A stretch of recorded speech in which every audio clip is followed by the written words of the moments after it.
He left his wife, calling her fat and unworthy of his new life. Years later, she returned, not to apologize, but with the deeds to his company. Subscribe to the channel and right where you're watching the video from. Susanna always believed that love was sacrifice. She had grown up in a modest neighborhood, raised by a single mother who taught her that loyalty was the backbone of any relationship. So when she met Andrew, a charming, soft-spoken marketing intern at a conference years ago, she gave him her all. He was the first white man to ever look at her like she mattered, or so she thought. Back then, Andrew had nothing, just ambition in his eyes and holes in his shoes. Susanna, though not wealthy herself, believed in his dreams. She cooked for him, stayed up proofreading his presentations, and lent him what little she had when his bank account hit zero. When he proposed with a simple ring and a borrowed suit, she had no second thoughts. Their marriage had begun in a tiny studio apartment with mismatched furniture and creaky floors. Susanna worked part-time at a local bakery and spent her evenings designing Andrew's pitch decks and helping him prepare for meetings. Her weight had never been a topic until Andrew's fortunes changed. As he climbed the ladder at a rising tech firm, got promoted, and started driving luxury cars, Susanna noticed a shift. He no longer introduced her to colleagues. At company events, he said she preferred to stay home. The distance was slow and subtle at first, a silence here, a sigh there, a half-hearted kiss on the cheek instead of a hug. Then came the comments. "Maybe you should try walking more. It might help with the energy levels. This dress again? It's not really flattering. Just a salad for dinner, Suze. It's lighter." She brushed it off. She always did. Her friends warned her, but she defended him fiercely. "He's just stressed. He's carrying so much," she'd say with conviction, convincing herself more than them. But nothing prepared her for the day everything cracked wide open. It was a Tuesday. She'd come home early from the bakery, arms full of groceries, hoping to surprise Andrew with his favorite lemon pepper chicken and a homemade chocolate cake. He hadn't responded to her messages that morning, but that wasn't new. Still, a small, persistent worry had tugged at her all day. The house was unusually quiet when she stepped inside. Shoes she didn't recognize, red, slender-heeled sandals, were neatly lined next to the door. Susanna's heart pounded as she set down the grocery bags, her instincts screaming. And then she heard it. Laughter. A woman's voice. Coming from the bedroom. She walked down the hallway in a daze, each step heavy and surreal. When she pushed open the door, the scene etched itself into her memory with painful precision. Andrew, shirtless, lounging on their bed with a young, slim, blonde woman straddling his lap. They both froze. The woman scrambled off, wrapping the sheets around herself. Andrew, unfazed, simply looked up at Susanna with no guilt, no fear, just annoyance. "Why are you home so early?" he asked flatly, as if she'd interrupted a work meeting. Susanna's voice trembled. "Who is she? What is this?" He stood up, pulling on his shirt without urgency. "This is what I want now, Susanna. Her name is Chloe. She understands me. She looks like someone I can take to the events I attend. Someone who fits." The last word landed like a slap. "Fits?" Susanna echoed. He sighed as if bored. "Look, I've tried. But let's be real, you've let yourself go. I can't be the only one trying to evolve. This," he gestured vaguely at her body, her face, her being, "isn't what I signed up for." It was as if the floor had vanished beneath her. Years of love, sacrifice, late nights and early mornings, skipped meals to help pay his tuition, all reduced to a judgment on her weight. Her body trembled. She didn't speak. She just stood there as he delivered the final blow. "I've already spoken to my lawyer. The house is in my name. I'll give you some time to pack." She felt her breath catch. "You're throwing me out?" His eyes were devoid of any warmth. "You'll land on your feet. I'm sure you'll figure something out." He turned away then, already returning to the woman in their bed. Susanna didn't remember walking out. She didn't remember packing the small suitcase. She only remembered the rain that began to fall as she stepped into the street, dragging the old wheelie bag behind her. Her mother had warned her that love with conditions was not love at all. But she had believed in Andrew. She had believed that if she gave enough, stayed loyal enough, loved hard enough, he'd never hurt her. But now she saw clearly. He had never loved her, only the comfort she provided when he was nothing. And now that he had something, she was nothing to him. She found a cheap motel on the outskirts of the city, the kind that smelled of bleach and broken dreams. She sat on the edge of the stiff mattress, her hands shaking, staring at the peeling wallpaper. Her phone buzzed with a message from Andrew's lawyer, a draft of divorce papers, efficient, cold. The hours bled into each other. She didn't sleep. Her mind kept replaying his words. "You don't fit. Let yourself go. She understands me." She rose at dawn and walked for hours, not knowing where she was going. Her shoes rubbed her feet raw, but she didn't care. She passed a gym. Inside, a woman was lifting weights, sweat gleaming on her arms, muscles flexing with determination. There was something primal about it, something powerful.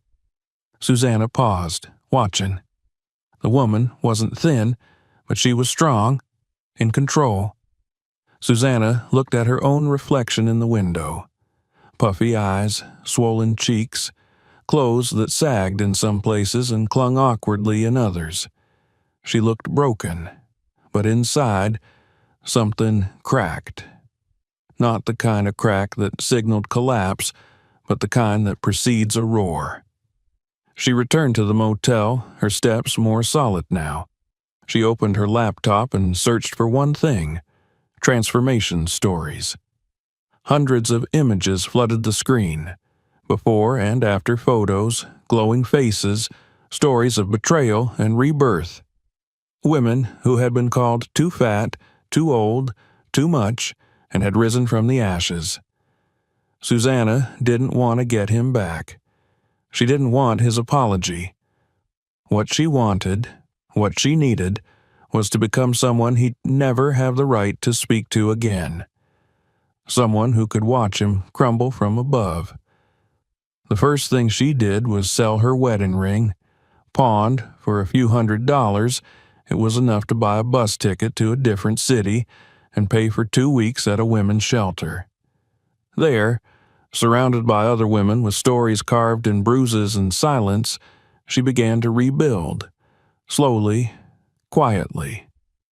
She signed up for a weight loss support group under a new name. She began walking every morning at sunrise, counting every step as a declaration of war. She replaced soda with water, takeout with greens, excuses with fire. She kept a journal. On the first page, she wrote, "This is where I kill the version of me who begged to be loved." And so she did. Not overnight. Not with ease. But day after day, pound after pound, tear after tear, Susanna buried the woman Andrew had discarded and began to build a queen. By the end of the month, she had lost only a few pounds.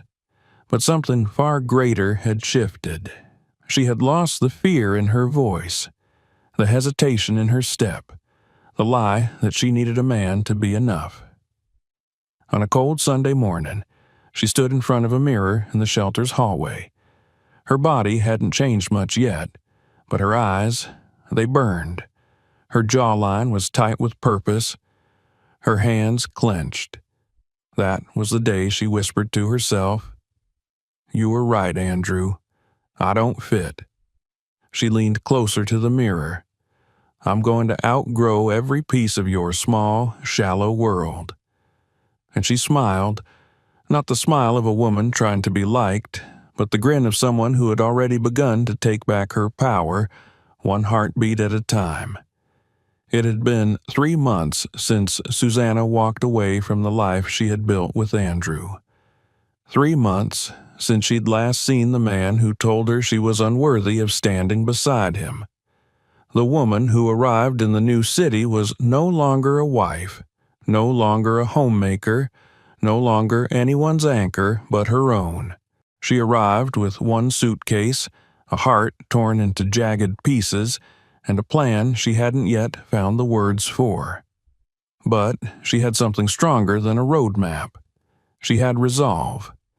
The women's shelter, where she found temporary refuge, wasn't luxurious, but it was safe. That, for now, was enough. Her room was small, the mattress thin, and the walls thin enough that she could sometimes hear another woman's sobs or a child's restless whimpers in the night. But within those walls, Susanna found something she hadn't felt in years: community. No one asked who she had been before. They only looked at who she was now and how she carried herself. In the mornings, Susanna joined the others for shared chores. She wiped tables, helped prepare breakfast, and began each day with her shoulders a little more squared, her back a little less bowed. She volunteered to help organize the food pantry and kept a small notebook tucked into her back pocket, where she scribbled grocery lists, calorie counts, and fragments of thoughts that came to her between tasks. The weight of Andrew's betrayal hadn't left her. It clung to her like old smoke, but it no longer suffocated her. Instead, it pushed her forward like a bitter wind at her back, reminding her with every gust that she had survived something designed to break her. And now that she had nothing, she could become anything. Her transformation began not with weights or treadmills, but with silence. Every evening, she sat in the small park across from the shelter and stared at the horizon, letting herself feel everything she had refused to feel for years. The shame of hiding her body. The pain of pretending she was enough for a man who never really saw her. The rage of being discarded like used clothing. At first, it consumed her. She cried until her chest ached, until her lungs felt wrung dry. But over time, the crying gave way to stillness, to a strange, simmering calm. She would get up from the bench, wipe her face, and whisper to herself, "Not yet, but soon." With what little money she had left, she bought a pair of running shoes, cheap and ill-fitting, but hers. Every morning at dawn, before the city stirred, she ran. At first, she could barely manage a block without gasping for breath, her thighs burning, her chest on fire. But she didn't stop. The pain became her fuel, the ache her prayer. She avoided mirrors for the first month. Her body was still soft in all the places Andrew had scorned, still wide in the curves society whispered should be hidden, but she no longer looked at herself through his eyes. She was building something, not for anyone else, not to be beautiful or accepted, but to be invincible. She visited the local library, spending hours poring over books on nutrition, physical transformation, and psychological resilience. She read stories of women who had walked through fire and emerged whole. She watched videos of motivational speeches, took notes on how they spoke, how they moved, how they commanded a room. And she practiced. Every night, in the quiet of her room, she stood before the mirror and repeated lines aloud. At first, her voice wavered. Then it steadied. Then it rang. In her journal, she drafted what she called the Reconstruction Blueprint. It had 3 phases. The first, physical evolution. She would shape her body not to please, but to dominate, her space, her path, her narrative. The second, knowledge. She would learn the language of business, money, power. She would speak fluently in rooms that once mocked her into silence. And the third, strategic revenge. This wasn't about hurting Andrew in the way he had hurt her. It was about eclipsing him so thoroughly that even his shadow would disappear beneath her feet. With her growing confidence, she took a part-time job at a local health food cafe. The hours were long, the pay was meager, but it placed her at the center of a culture she needed to study. The customers were young professionals, entrepreneurs, wellness influencers. She listened. She observed. She served them with grace and cataloged every habit, every trend, every gap in the market they never noticed. One night, while wiping down a table, she overheard two women talking about an upcoming wellness retreat for women in business. The words pierced through her like lightning. She went home and looked it up. It cost more than she could afford, but she applied anyway, submitting a scholarship application that told the story of a woman rebuilding from ashes. 2 weeks later, an email arrived in her inbox. She had been accepted. The retreat was held in a cabin-style lodge tucked in the hills outside the city. It was the first time in over a year that Susanna had left the city limits, and the first time in her life that she found herself among women who spoke freely about ambition, ownership, strategy. They talked about equity and growth, about disruption and digital marketing, about brand architecture. Susanna soaked it all in like sunlight.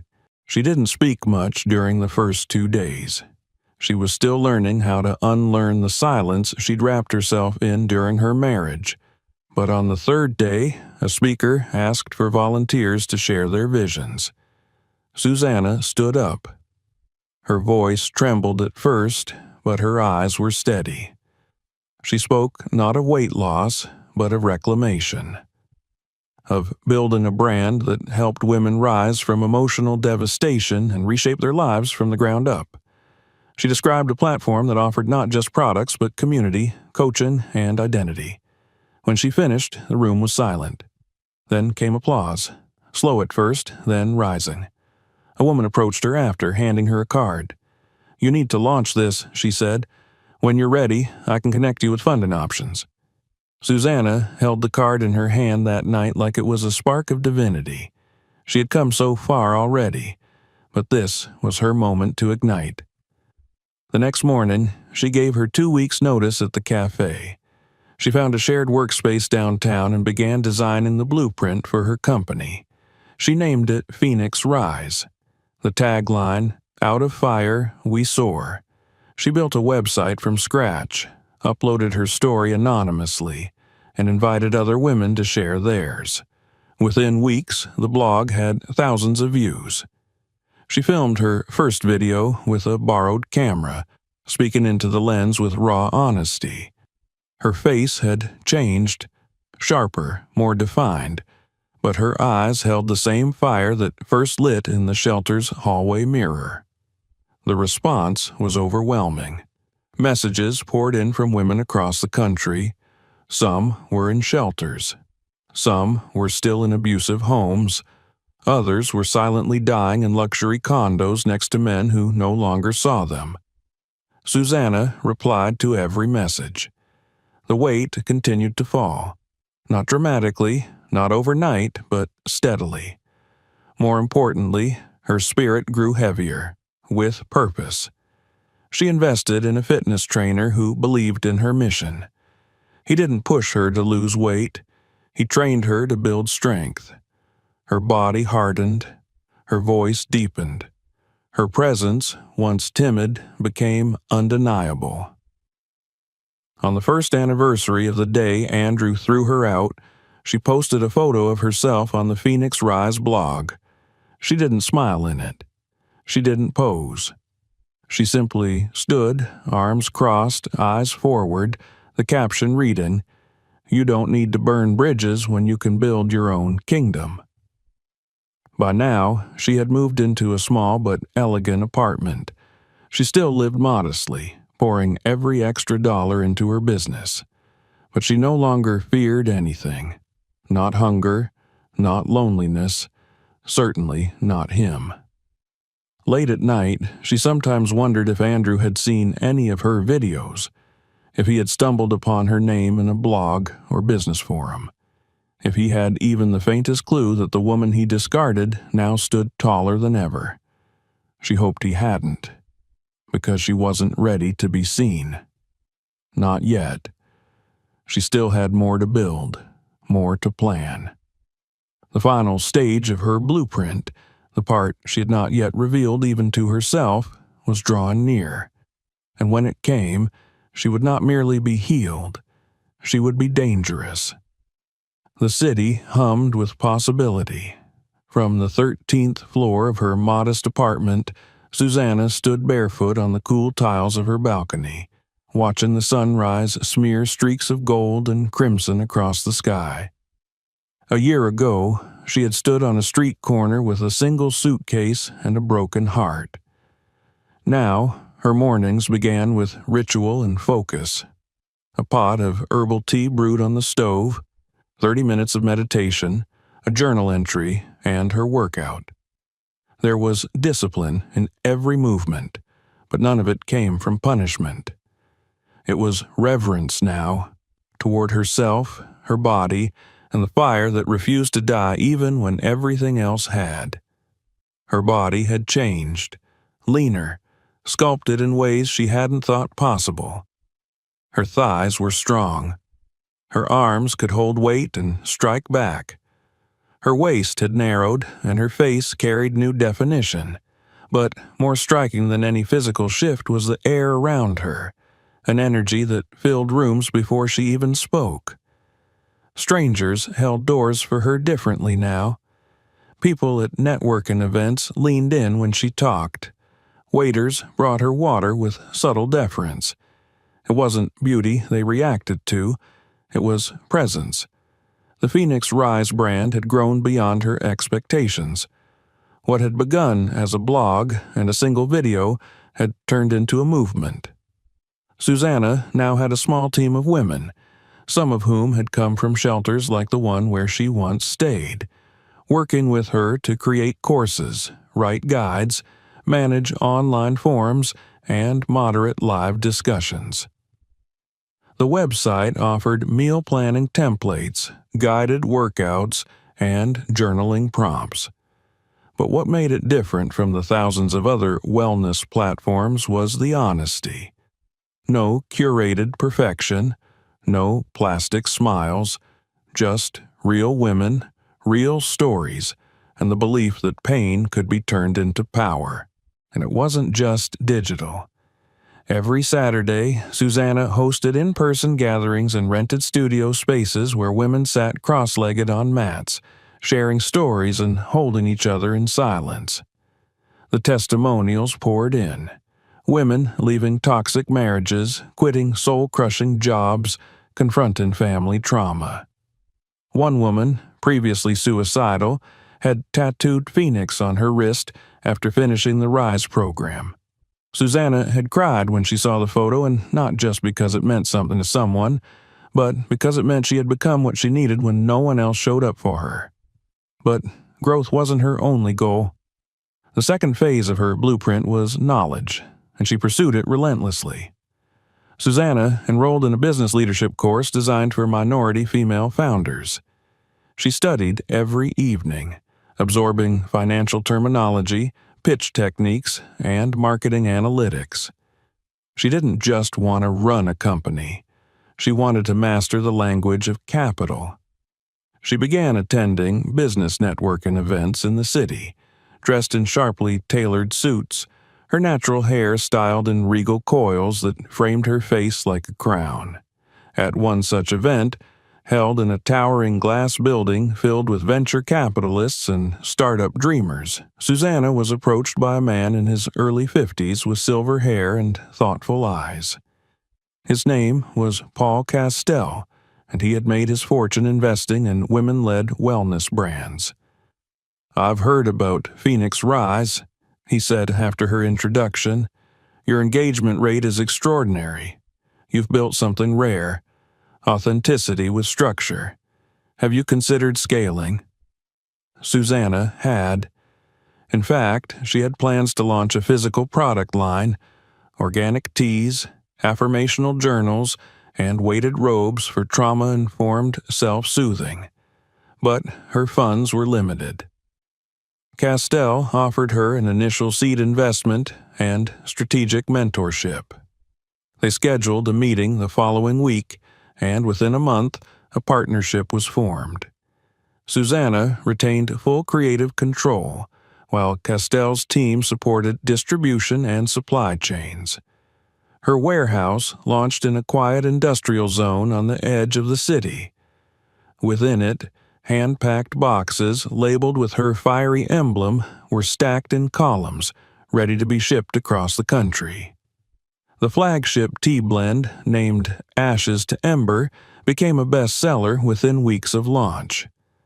But Susanna hadn't forgotten her third objective. Her plan wasn't just to succeed. It was to rise so far, so high, that the man who spat on her love would one day choke on her name. She began researching Andrew's business. Quietly, methodically. He had recently launched a health-focused tech startup that offered curated fitness content through a sleek subscription app. The branding was flashy, the models thin and white, the language laced with superficial empowerment slogans. But Susanna knew better. His product was hollow, style without substance, noise without a soul. Through mutual contacts, she discovered his app was struggling with user retention. The concept was decent, but his execution lacked credibility. There was a gap between what women needed and what his product offered. And she was already filling that gap with truth. She didn't strike yet. Instead, she positioned her brand adjacent to his, then began to slowly siphon his audience. Her social media manager began targeting the same demographics. Her podcasts, raw and full of hard-won wisdom, climbed the Apple charts. Influencers, once aligned with Andrew's company, began reaching out to her, drawn to her authenticity. She hired a data analyst to identify the exact market overlap between Phoenix Rise and Andrew's startup. The numbers were clear. Within 3 months, her brand had eaten 18% of his projected audience. Investors were beginning to notice. Still, Susanna wanted more than silent conquest. She wanted confrontation, not out of bitterness, but to look him in the eye when he realized the magnitude of what he'd thrown away. And so she planned her re-entry. The annual Women in Wellness Gala was fast approaching. It was the most prestigious event in the industry, an evening of awards, speeches, and networking among the elite. Susanna had attended the previous year as a volunteer, pouring wine and wiping tables. This year, she was invited as a featured speaker. She remembered walking past the gala entrance 12 months ago in a borrowed dress and heels too tight, watching limousines drop off women whose confidence seemed like something bred in bone. She had dreamed of being one of them, not for vanity, but because she needed to prove to herself that she belonged. And now, she did. Her stylist, a former shelter resident who had reinvented herself as a fashion consultant, helped design a gown for the event. It was midnight black with a slit high up the thigh, fitted to her new silhouette with bold, metallic detailing across the shoulders like armor. She wore it like war paint. When the night came, Susanna walked the carpet with poise, photographers snapping her image as if she were already a legend. Inside the ballroom, chandeliers sparkled above hundreds of guests sipping champagne and exchanging polished compliments. And then she saw him. Andrew stood near the far end of the room, wearing a tailored navy suit, a glass of scotch in one hand and a woman draped over his arm. A new one, younger still, but his smile didn't reach his eyes. There was tension in his jawline, fatigue around his temples. He looked older than his 36 years. He hadn't seen her yet. She stepped into the light. A nearby journalist called out her name for a photo. Andrew turned at the sound and froze. His gaze landed on her face, then dropped slowly over her figure. His expression shifted from confusion to recognition to disbelief. The glass in his hand trembled slightly. Susanna didn't smile. She held his eyes for one heartbeat, then two. And then she turned, offering her hand to Paul Castell, who had just arrived beside her. "Ready?" he asked. "Always," she replied, and they walked toward the stage together. As she stepped into the spotlight to deliver her keynote, Susanna no longer felt nerves. She felt ownership. She told the story of pain and reclamation, not hers specifically, but every woman's. She spoke of rising from betrayal, of the power in starting again, of the myth that our worth is defined by who stays. When the standing ovation roared through the hall, she did not seek Andrew in the crowd. She didn't need to. He had seen her, and now the real reckoning could begin. Susanna left the gala with her head held high, the sound of applause still echoing in her ears long after the doors of the ballroom had closed behind her. The night air was crisp, and as she stepped into the waiting car, the chill kissed her skin through the slit of her gown. Paul Castell, sitting beside her in the back seat, said little on the ride to her hotel, respecting the quiet that followed the intensity of her speech. But when he did speak, his words carried weight. "You changed the tone of the whole evening, Susanna," he said, glancing at her. "They'll be talking about you for weeks." She smiled faintly, looking out the window as the city lights flickered past. That was only the beginning. When she got back to her suite, she didn't take off the gown. Instead, she stood in front of the floor-length mirror, arms folded, and studied the woman staring back. Her eyes were clear, jaw firm, posture regal. There was no trace of the soft, pleading figure who once stood in front of a man begging not to be thrown away. That woman had died. This one had risen from her ashes with a crown of fire. But the transformation wasn't enough. Not yet.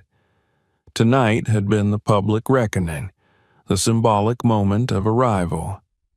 What came next would be the private, strategic destruction of the man who believed she had no worth once her body no longer matched his expectations. She didn't want revenge for the sake of cruelty. She wanted equilibrium, closure. And maybe, somewhere deep inside, a lesson etched into his bones that would never be forgotten. She turned from the mirror, walked to her laptop, and opened the folder labeled simply, Blueprint Phase 3. The first document was a detailed market overlap report her data analyst had compiled. Side by side were two brand identities, Phoenix Rise and RevFit, Andrew's company. The numbers painted a damning picture. Susanna's content retention was higher, engagement doubled his, and most tellingly, her brand was outperforming his in the demographic of millennial women aged 25-40, the same group RevFit had invested most heavily in. Her campaign, Body Reclaimed, had gone viral weeks ago, racking up millions of views, while RevFit's latest initiative flopped with poor feedback for being tone-deaf and disconnected. She had already taken his audience. Now she would take his reputation. The first step was infiltration. Susanna reached out to her strategist, a sharp, quiet woman named Naomi, who had once worked in corporate PR before being fired after a public fallout with a male superior. Naomi had no loyalty to the system and had once said, "I don't burn bridges, I dismantle them and sell the parts." Susanna explained what she needed: access to RevFit's operations from the inside.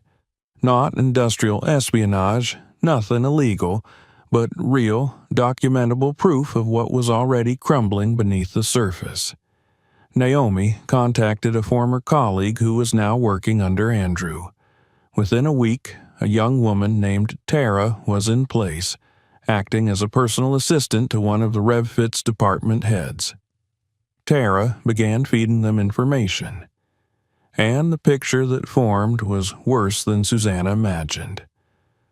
The company was bleeding talent. High turnover rates, unpaid overtime, toxic leadership practices. Employees were burnt out and afraid to speak. Anonymous reviews on job boards read like warnings carved on cave walls.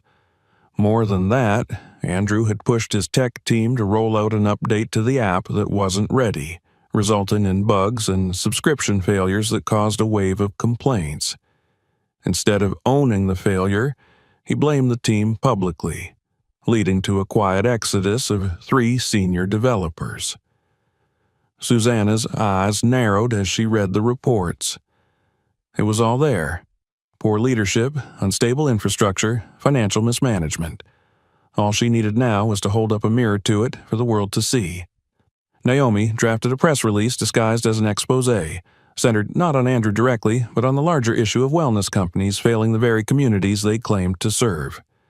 It included quotes from anonymous employees, screenshots of customer service failures, and statistics from real users who had switched to Phoenix Rise for its more inclusive, trauma-informed approach.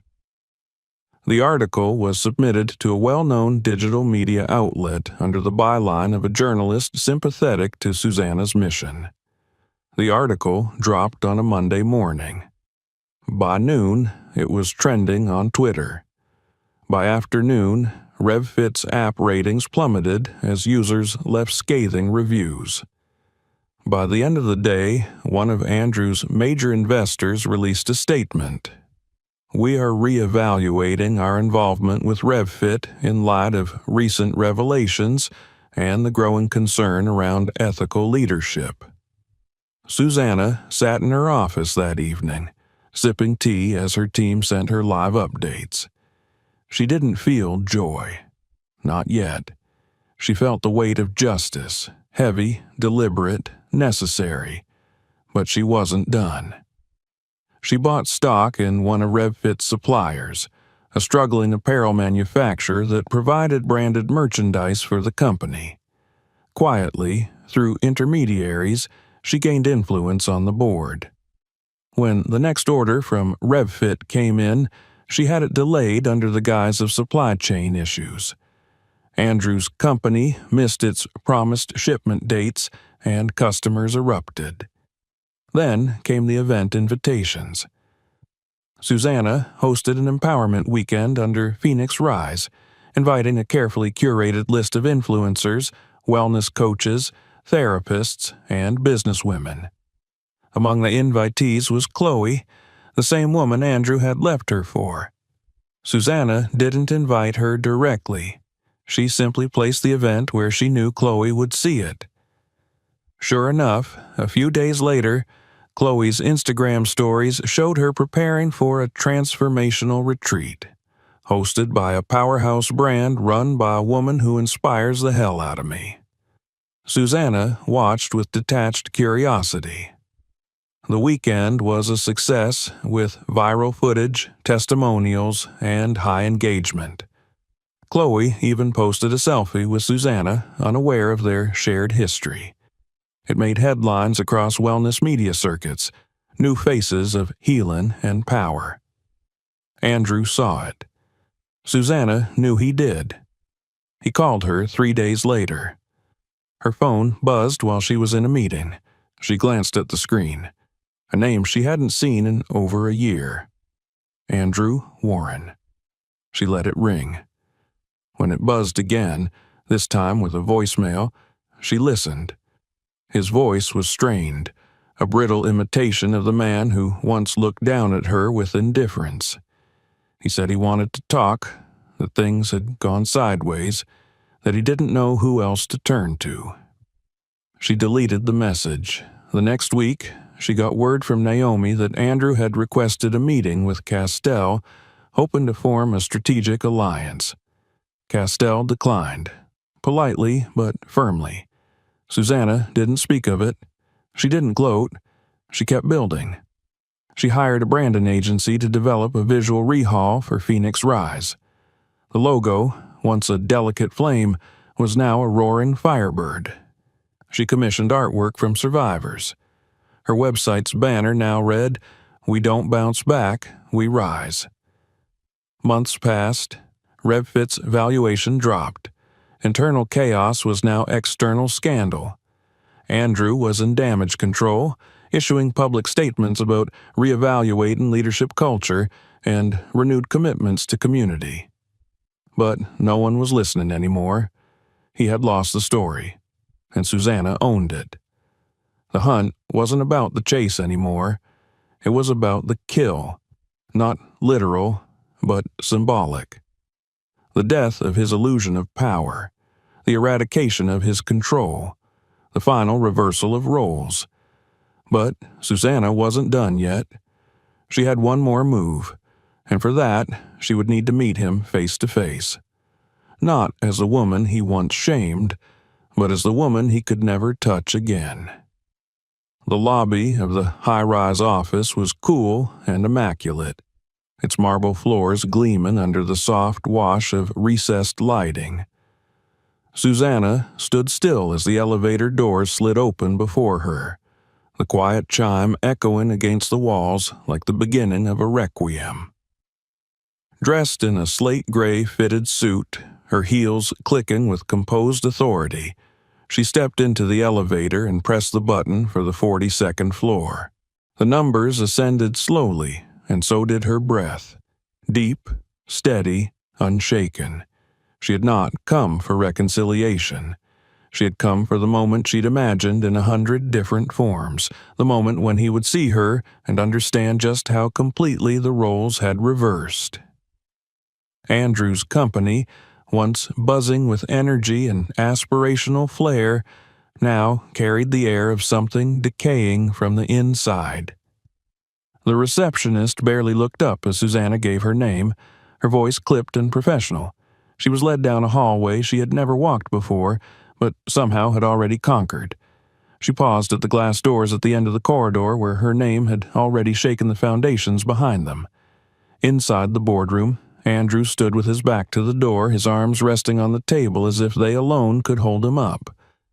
When he turned, his face betrayed the exhaustion that no carefully tailored suit could conceal.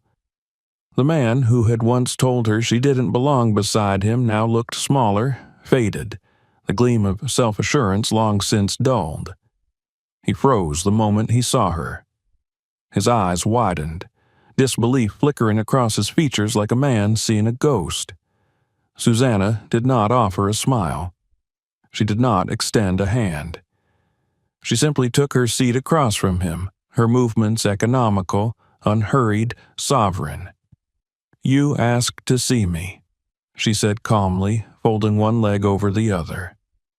Andrew opened his mouth, then hesitated, as if his throat no longer remembered how to speak with authority. When the words came, they were cautious, uncertain. "I didn't know who else to talk to." A beat passed. Susanna raised an eyebrow, unmoved. "You've built something powerful," he added, his tone deferential. "Phoenix Rise is everywhere." She nodded once, acknowledging the obvious. Silence stretched between them, but it wasn't awkward. It was weighty, his shame against her serenity. "I need help," he said finally. "RevFit is floundering."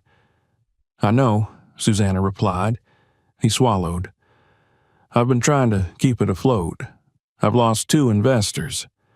Our tech team is under-resourced, and the media, after that article, everything shifted."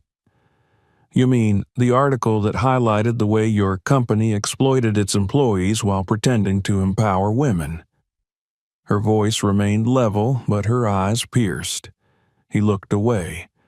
I didn't know it was that bad. Things got out of control. No, Susanna said sharply. You let them get out of control, the same way you let everything else rot when it no longer served you. His eyes met hers again, a flash of guilt bleeding into them. You're right. I didn't treat you the way you deserved. I was selfish, cruel. I thought success meant needing to look a certain way, to be seen with a certain type of person. And I didn't fit that image anymore, she finished for him. Andrew nodded slowly, shame plain on his face. I see that now. I'm not here for an apology, she said. You'll have to live with your own conscience. But I will say this. Every time you diminished me, every time you made me feel like less, I rebuilt myself into someone who could burn everything you built to the ground. He was quiet for a long moment. I want to offer a partnership, he said hesitantly. RevFit still has reach. With your audience and my infrastructure, we could... She laughed, a low, sharp sound. You think I need you?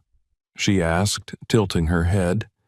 Andrew, your reach is a puddle compared to the ocean I've built. I don't need to partner with you. I own your clients now. Your audience moved on. They found someone who speaks to them with truth, not marketing jargon and polished abs. He leaned back, his jaw tightening. Then why did you come? Because I wanted you to see, she said. Not just the new me, but the version of yourself that you've tried to ignore. The man who threw away the best thing that ever happened to him because he couldn't see past her dress size. Andrew stood up, pacing slightly. So, this is revenge. No, Susanna said, rising slowly to her feet. This is reality. Yours is shrinking, mine is rising, and you get to watch every step of the way. He exhaled shakily. I don't know what to do anymore. You learn, she said. You take accountability. You start from nothing, like I did. Except now, you'll have to do it without my loyalty, without my belief in you. You burned that bridge yourself. She walked to the door but stopped just before opening it.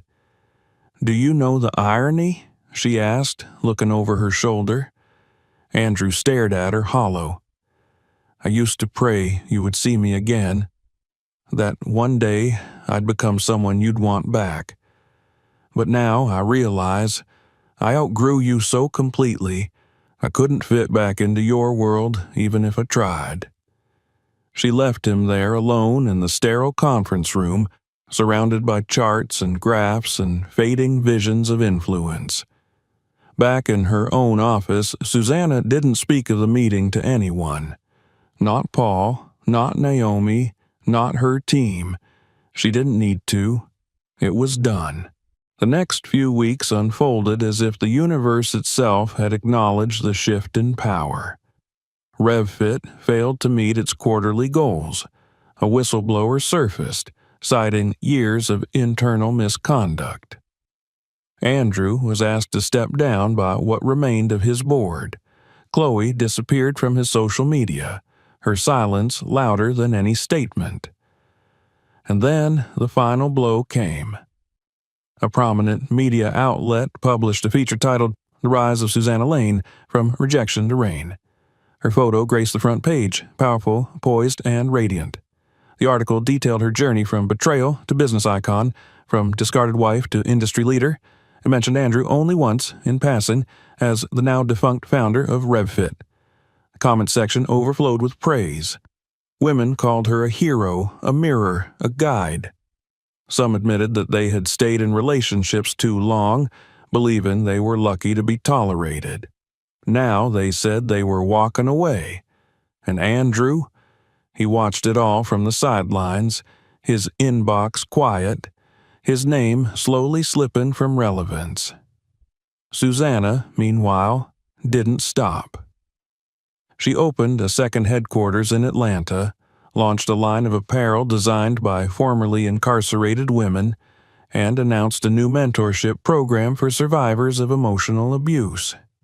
She stood on stage at conference after conference, sharing her story not for pity, but for power. One night, standing in her private studio, she looked up at the vision board she had created 2 years ago. It was covered now with check marks, crossed-out fears, and new, audacious goals. In the corner, still pinned like a relic, was a photo of her former self, round-faced, teary-eyed, clutching a suitcase outside a motel. She didn't remove it. She needed to remember, because the woman in that photo didn't just survive. She started the fire. The morning after the article was published, Susanna arrived at her office earlier than usual. The air was thick with the scent of roasted beans from the cafe downstairs, and the sunlight had barely touched the tops of the high-rises surrounding the Phoenix Rise headquarters. Inside the glass-walled boardroom on the 15th floor, her team had already begun assembling. Naomi, in tailored black, her eyes sharp as ever. Camila, head of content, sipping coffee and scrolling through the overnight analytics. 2 new interns, fresh-faced and eager, barely managing to contain their awe as they watched the numbers climb on the main screen. The impact of the media feature was immediate and staggering. Over 75,000 new followers across platforms. A 5-fold increase in product sales. Requests from speaking bureaus, universities, and global organizations flooded their inbox. But Susanna, though calm and gracious, felt no shock. She had seen this coming. She had orchestrated every step like a conductor preparing the final crescendo of a long, deliberate symphony. She didn't mention Andrew that morning, but his name didn't need to be spoken. Everyone knew what the feature implied. The story had been clear. The man who left her behind was now irrelevant, and she, unstoppable. But she wasn't done. There was one more note to strike, one final chord to play before the curtain fell on the empire he had built. Late that afternoon, as the team settled into their post-launch routines, Naomi stepped into Susanna's office with a peculiar smile on her face and a manila envelope in hand. "You'll want to see this," she said, setting the envelope on the desk. Susanna opened it with careful fingers. Inside were printouts, legal correspondence, financial documents, and a single memo, a formal acquisition proposal. RevFit was on the brink. Andrew, in a final act of desperation, had agreed to a last-ditch merger offer from a lesser-known wellness company known for mimicking trends instead of creating them. But the buyer had conditions. They wanted stability, credibility, a new image. The catch? They had reached out to Susanna. "They're offering controlling interest to Phoenix Rise," Naomi said with a small, satisfied nod. "They want you to take over operations, clean it up, restructure, save what's left." Susanna leaned back in her chair, the paper between her fingers light as ash. She didn't smile. She didn't speak for a moment. Then she set the memo down and exhaled slowly, thoughtfully. Set the meeting. When she walked into the old RevFit building a week later, everything had changed. Her team accompanied her, not just Naomi, but the heads of each Phoenix Rise department. They wore confidence like armor, dressed in sleek silhouettes and bright eyes. Andrew, by contrast, waited in the same boardroom she'd once entered months ago. This time he stood before a fractured team, many of whom she recognized from earlier leak reports. They looked anxious, exhausted, and uncertain. Some straightened up when they saw her enter. Others looked down, ashamed or afraid. Andrew's face betrayed nothing at first. He wore a mask of neutrality, as if clinging to the last tattered edges of pride. He extended a hand when she approached, but Susanna only met his gaze. Then she looked at the empty chair at the head of the table and took it without hesitation. "This is how it will work," she said, opening the folder in front of her. "Phoenix Rise will assume full operational oversight. Departments will be evaluated and either merged or dissolved. Senior leadership will be restructured. Any employee involved in the prior culture of harassment, manipulation, or unethical practice will be terminated immediately." A ripple of murmurs moved around the room. Andrew shifted in his seat, but remained silent. Any questions? There were none. The next week unfolded like the careful unspooling of silk thread. Susanna's executive team implemented sweeping reforms. Policies changed, trainings were held, surveys circulated, gathering anonymous feedback on everything from work culture to compensation. And Andrew? He was reassigned, given a role far below his former station. On paper, he became a consultant under the mentorship of the brand integration team. In practice, he reported to a mid-level manager who answered to Naomi. For the first time in his professional life, Andrew sat at the bottom of the pyramid, and every week, like clockwork, he was required to submit reports that passed through multiple levels before arriving, inevitably, on Susanna's desk. The irony was brutal and perfect. The man who once said she didn't fit in his world now labored in a world she built, beneath a structure she ruled. The humiliation wasn't public, but it was total. Colleagues who once admired him now whispered behind his back. Some avoided his gaze in elevators. Others smiled too politely, the kind of smile that cloaked pity and professionalism. But Susanna never gloated. She didn't visit his office, didn't summon him for unnecessary meetings, didn't correct him in front of others. She let the system speak for her.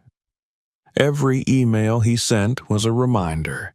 Every checklist he completed, every correction he received, every missed target followed by a meeting with someone who once would never have dared raise their voice to him.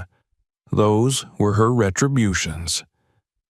2 months passed before he asked to speak with her again. She allowed the meeting, scheduled for 10 minutes at the end of a busy Friday. When he entered her office, he looked thinner. His once carefully gelled hair was looser, his suit wrinkled at the collar. But it was his expression that told the whole story, pride hollowed out by consequence. "Thank you for seeing me," he said, his voice low. Susanna motioned to the chair across from her desk, but said nothing. He sat, cleared his throat, looked at his hands. "I know this isn't what you want to hear, and I know I don't have the right to ask anything of you, but I wanted to say that I understand now." She raised an eyebrow. "Understand what?" "What I did, who I became, what I lost." He looked up, his eyes glassy. "You didn't deserve any of it. I was weak, afraid, obsessed with image, and I hated myself for it, so I made you the problem." Susanna listened. She didn't interrupt, but her face gave nothing away. "I guess I hoped that if I worked hard enough here, maybe I could show you that I'm not that man anymore." Silence stretched between them. Then she said calmly, "You're not. But not because you changed, because you lost everything." He flinched.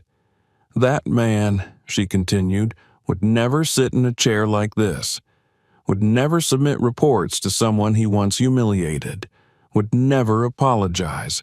He only valued the world when he sat on top of it. But now that it's turned, you suddenly want redemption." "I do," he said quietly, "but I don't expect it. I just wanted you to know." She nodded once. "Then you can go." He stood but paused at the door.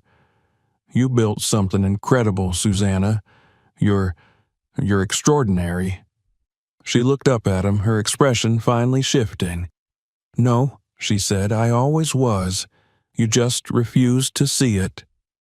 He left with his head low.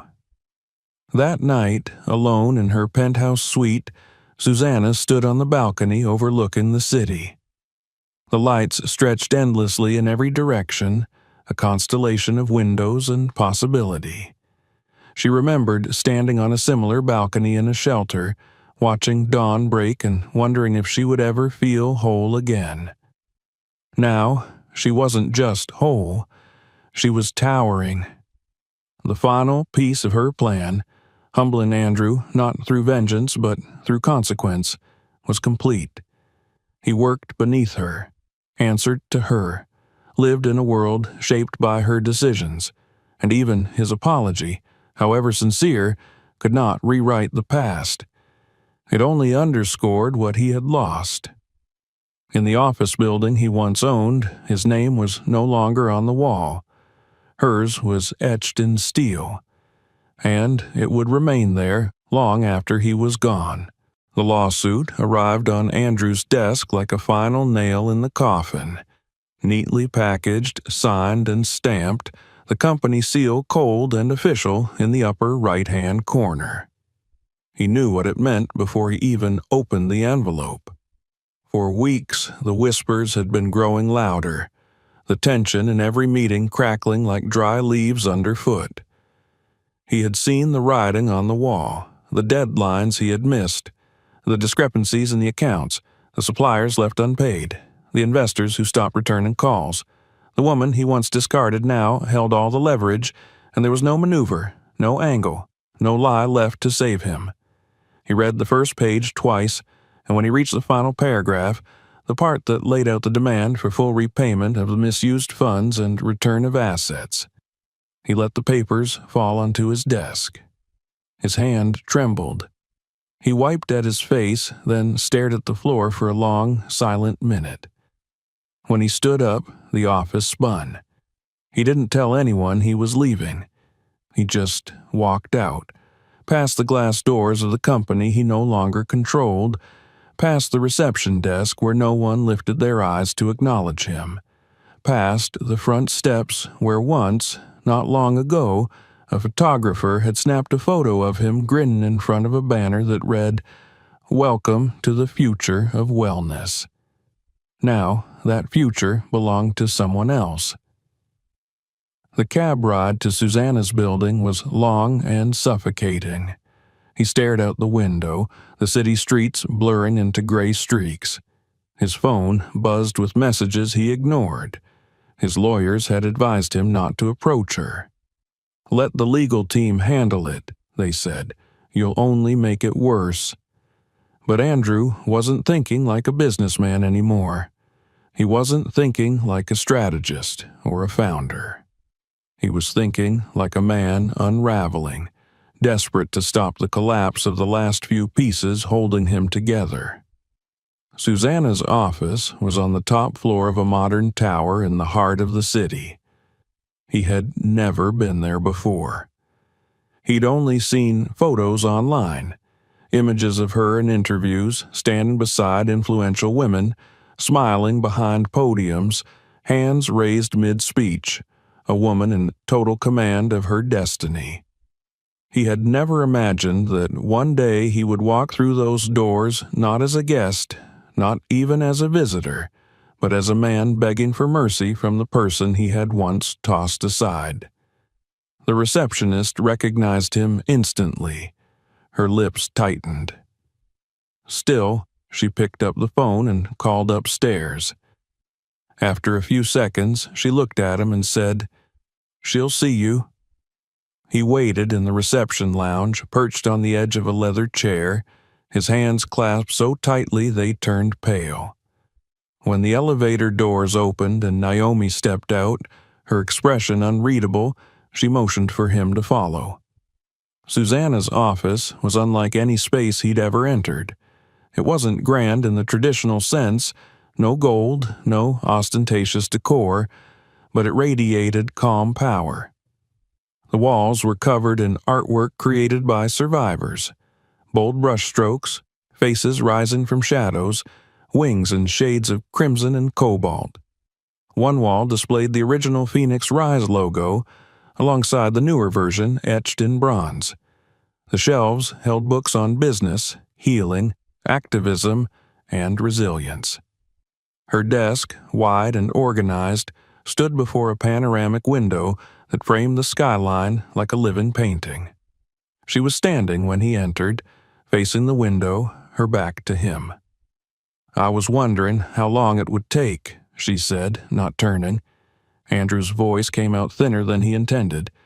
"Susanna, please, I'm not here to argue." She turned slowly, arms folded.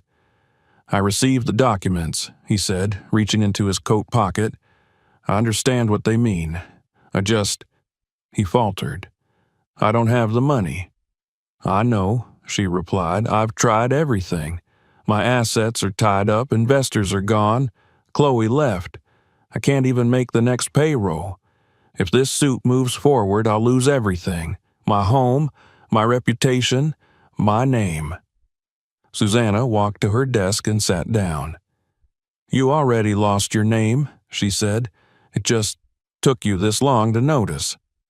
Andrew crossed the room but stopped a few feet from her desk, unable to bring himself closer.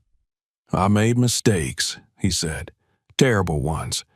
And I don't expect forgiveness, but I'm begging you, don't destroy me." Her gaze was steady, her posture relaxed. "You destroyed yourself." He dropped into the chair across from her, his hands covering his face. "I don't know what else to do." "You survive," she said, "like I did. You find a way to live with the consequences of your choices. You rebuild if you have the courage. I don't have what you have." "No," she agreed, "you don't. Because I built it from pain. From being humiliated, abandoned, discarded. You built your empire by standing on the backs of people who believed in you. You stepped on loyalty. You crushed devotion. You treated love like a transaction. And now, you're bankrupt, in every way." Andrew looked up at her, his eyes wet. "I'm sorry." She studied him. "You're sorry now because you're losing, not because you were wrong." "That's not true," he whispered. She leaned back, silent for a long time. Then, slowly, she opened the drawer of her desk and pulled out a single sheet of paper. "I'm giving you a choice," she said. "Sign this document, admitting full liability for the project failure and transferring your remaining shares to Phoenix Rise, and I'll drop the personal asset seizure." Andrew stared at it. "That means I walk away with nothing." She nodded. "Correct, but you'll walk away." His hands shook as he took the paper. He scanned it once, then again, and then, with a pen she slid across the desk, he signed. Susanna took the document, placed it into a folder, and set it aside. "Thank you," he said, standing slowly. She rose as well. "I don't expect anything from you," he added, "but for what it's worth, I'm glad you became everything I was too blind to see." She didn't respond. He turned and walked to the door.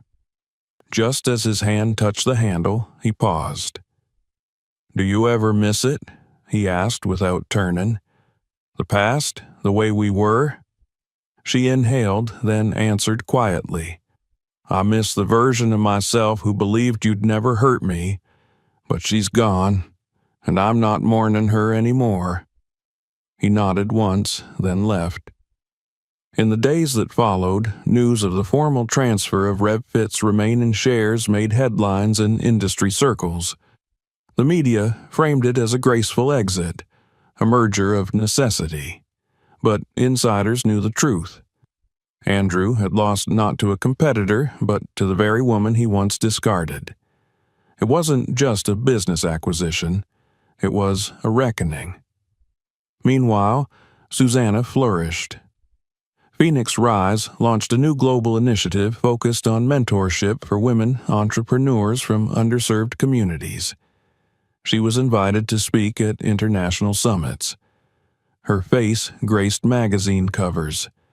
Awards followed: impact, innovation, leadership. But more than the accolades, it was the letters that mattered. Every day, her inbox overflowed with messages from women across the world. One said, "You saved me." Another, "You made me brave." And one, handwritten, simply read, "Thank you for becoming who I needed to believe I still could." On the evening of her wedding to a man who had stood by her through it all, not a CEO or a model, but a quiet architect with kind eyes and fierce devotion, Susanna stood in front of her mirror wearing a white gown that clung to her body like light. Her friends buzzed around her, laughing and crying, but she barely heard them. Her reflection held her. The girl who had once begged for scraps of love was no more. She was a woman now, a queen, an empire, and the only weight she carried was her crown. If you enjoyed this story, make sure to subscribe for more just like it. Don't forget to check out our other videos, and share this one with someone who needs to see it.